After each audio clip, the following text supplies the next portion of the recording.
Le président Goïta. Voilà. Ah! Quel mieux? Voilà. Tapis rouge, quoi.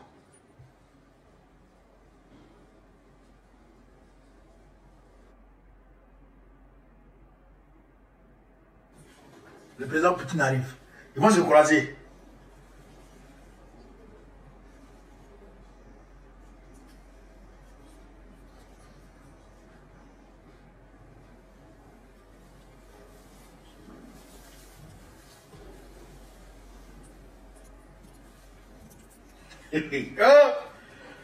Il y a une tendance à la croissance. Et deuxièmement, il y a de très bonnes perspectives de coopération avec la gestion des ressources naturelles, l'énergie, la logistique et d'autres domaines dont nous avons déjà parlé.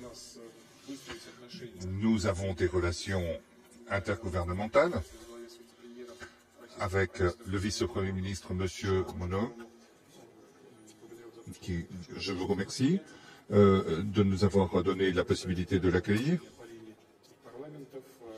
Il y a également une coopération dans le domaine parlementaire au ministère des Affaires étrangères. Aujourd'hui, nous allons signer un certain nombre de documents qui, sans aucun doute, renforceront notre coopération. Monsieur le Président, très heureux de vous voir, très certain que notre rencontre et nos discussions seront au bénéfice de nos relations. Soyez le bienvenu. Merci, Monsieur le Président. Je suis très heureux de vous revoir encore. Et tout d'abord, je tiens à saluer les liens de fraternité et de coopération entre nos deux États. Donc, vous venez d'évoquer cette coopération bilatérale remonte depuis fort longtemps, depuis le temps du président Khrouchtchev, le président Modibo Keïta. Et ce domaine de coopération touche plusieurs domaines, notamment la défense et la sécurité, les transports, l'économie, l'agriculture, l'énergie et les mines. Aujourd'hui, force est de reconnaître effectivement avec la coopération avec la Russie, aujourd'hui notamment sur le plan de défense et sécurité, le Mali a pu recouvrir l'entièreté de son territoire. Et cela montre la fiabilité et l'efficacité de la coopération avec la Fédération de Russie. Et je suis convaincu que cette visite officielle sera l'occasion davantage de renforcer nos liens de coopération. Merci. Merci. Grâce à la coopération avec la Russie, le Mali a pu recouvrir l'entièreté de son territoire. Assimi Goïta. Signé Assimi Goïta. Frère, vous avez écouté. Déjà, je vous ai montré un peu le protocole, comment le président est arrivé, comment il a été accueilli, comment il a rencontré le président Poutine, comment ils ont pris la parole. C'est-à-dire que l'expression des visages, vous sentez que le président Poutine considère son homologue Assimi Goïta comme son égal. Même si la Russie c'est 17 millions de kilomètres carrés, que le Mali c'est 1,3 million environ, même si la Russie c'est parmi les 5 premières puissances économiques au monde, mais quand même, il regarde Assimi Goïta comme son égal. Très bien.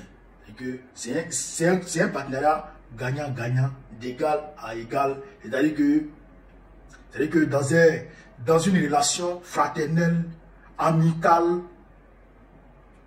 où le respect est mutuel. C'est pourquoi nous apprécions les relations de nos États avec la Russie. Parce que là-bas, on nous respecte. Macron, là, il ne respecte pas les gens. Macron ne respecte pas Ate Koro Bonye, Ate Koro Bonye, Ate Moro Korossi. C'est ça le problème. Donc, j'ai un peu l'Afrique. Assimi, quand il est allé poser la première pierre de l'usine de raffinerie du Mali, là, collaboration avec l'entreprise Yadran, l'entreprise russe Yadran, où le Mali a 62%, puis Yadran a le reste là. Donc il a dit que sur le côté sécuritaire, que c'est déjà bouclé. Ça c'est déjà géré. Maintenant, ils doivent passer maintenant sur le volet économique. Donc aujourd'hui, là, les accords qui seront signés seront focalisés sur le volet économique. Le volet économique. Aujourd'hui, ils se parlent là, même s'ils doivent, ils vont passer en revue le volet militaire, parce que Sadio Kamara est là pour ça. Ils vont passer en revue le volet militaire. Mais Abdoulaye Diop est là. Abdoulaye Diop est là. Je pense que le ministre de l'économie aussi est là, le ministre des Mines. C'est une forte délégation qui est partie. Hein. C'est une forte délégation qui est partie. Donc, ils seront focalisés plus sur le volet économique. Poutine a parlé des ressources naturelles. Les ressources naturelles telles que l'or, le pétrole, le gaz, tout ça, l'uranium, tout. Ils vont parler de ça. Ils vont parler de l'agriculture. Hein? L'agriculture. Ils vont, Assimi Goïta a même parlé du transport. Vous voyez? Le transport, les chemins de fer, tout ça là. Ils vont parler de ça. Le problème énergétique, l'électricité, les centrales nucléaires civiles. Il faut qu'on ajoute civil dessus pour ne pas que les Américains viennent nous bombarder ici. Voilà. Parce que sûr, Trump là. Bref. Mais on est dessus. Bref, donc ils vont parler de l'agriculture, ils vont parler du transport, tout ça. Les chemins de fer, tout ça. Et puis il y a un accord au niveau parlementaire. Il y aura un accord au niveau parlementaire. C'est que les ministres vont signer un accord au niveau parlementaire. Vous comprenez? Les Pierre Totostoy là, eux, ils vont avoir un accord avec le Parlement malien. Donc c'est très bien. C'est ça, on va dire, les retombées de la souveraineté. Quand tu te bats pour obtenir ta souveraineté là, voici les fruits que tu récoltes. Les fruits que tu récoltes. C'est difficile, hein? Pour avoir ta souveraineté là, c'est difficile. Hein? Mais quand tu as ta souveraineté là, bon, tu es content. Voici le président Traoré. Avant-hier, à Saint-Pétersbourg, le ministre de l'énergie du Burkina Faso a signé un accord avec les Russes pour accélérer la construction de la centrale nucléaire civile du Burkina Faso. Ils vont venir construire ça rapidement. D'ici 5 ans, ça sera déjà opérationnel. C'est-à-dire que avant le deuxième mandat du président Traoré, ça sera déjà opérationnel. Frère, c'est un bonheur.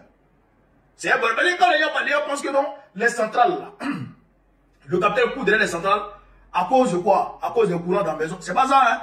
C'est pas que le courant dans la maison seulement, hein? C'est pour favoriser la création d'entreprises, d'industries partout au Burkina Faso. Parce que s'il n'y a pas de courant là, si tu as créé les usines là, les foyers ne vont plus avoir d'électricité. Mais s'il y a courant à gogo, tu peux créer autant d'entreprises que tu veux. Et puis, ça peut même amener les opérateurs économiques, je dirais même les grands groupes, les multinationales même, à venir créer des entreprises sur toi. C'est comme en Chine, les Renault, il y a beaucoup d'entreprises américaines, d'entreprises françaises, d'entreprises européennes qui sont implantées en Chine, qui produisent leurs produits en Chine. Pourquoi? Parce que non seulement la main-d'œuvre est abordable, mais là-bas, il y a l'électricité. Il y a l'électricité. Vous comprenez ça? Donc ici, il y a l'électricité là. Il y a la matière première. Or, en Chine, il n'y a pas de matière première là-bas en tant que telle. Ils vont prendre les matières premières ailleurs qu'on va en Chine pour aller produire ce qu'ils doivent produire. Or, ici, il y a la matière première. Donc, on prend en même temps et on produit. Donc, ça veut dire que ça va favoriser d'autres créations d'entreprises ici. Les grands groupes là vont venir se planter ici, au Burkina Faso. Grâce à l'électricité. Donc, les Burkinabés vont travailler quand tous les jeunes Burkinabés, tous les jeunes de l'AES ici. Le Mali aussi est déçu sur le projet de centrales nucléaires civiles. Le Mali aussi est déçu. C'est ces centrales-là qu'on utilise en Europe. Hein. Les centrales nucléaires civiles, c'est ça qu'on utilise là-bas. C'est l'uranium qu'on prend pour alimenter. L'uranium qu'on prend pour alimenter. Vous comprenez? Donc aujourd'hui, s'il y a ça ici, l'uranium, voilà, ça va côté. On prend à mettre en alimente. Donc ça va permettre aux gens de venir. Ça va attirer les gens. Les grands groupes à venir s'implanter ici. Ils vont payer un impôt, ils vont donner de l'emploi aux jeunes. Frère, non. L'AES, là, dans 5 ans, il n'y a rien à faire. Il n'y a rien à faire. Dans 5 ans, il n'y a rien à faire. Tous les Waworo qui ne sont pas en train de lutter pour leur souveraineté, là, ils vont venir se chercher ici. Là, vive l'Afrique libre. Vive le panafricanisme. Vive tous les présidents panafricains. Vive le président Goïta. Président Goïta, depuis ta position en Russie, là-bas, soit salué. Vive le président Poutine. Président Poutine, soit salué aussi. Vive le président Ibrahim Traoré. Vive le président Abdelmadjid Tchani. Babo, président de la Côte d'Ivoire en octobre prochain, Inch'Allah. On est ensemble, les gars. Partagez au maximum la vidéo.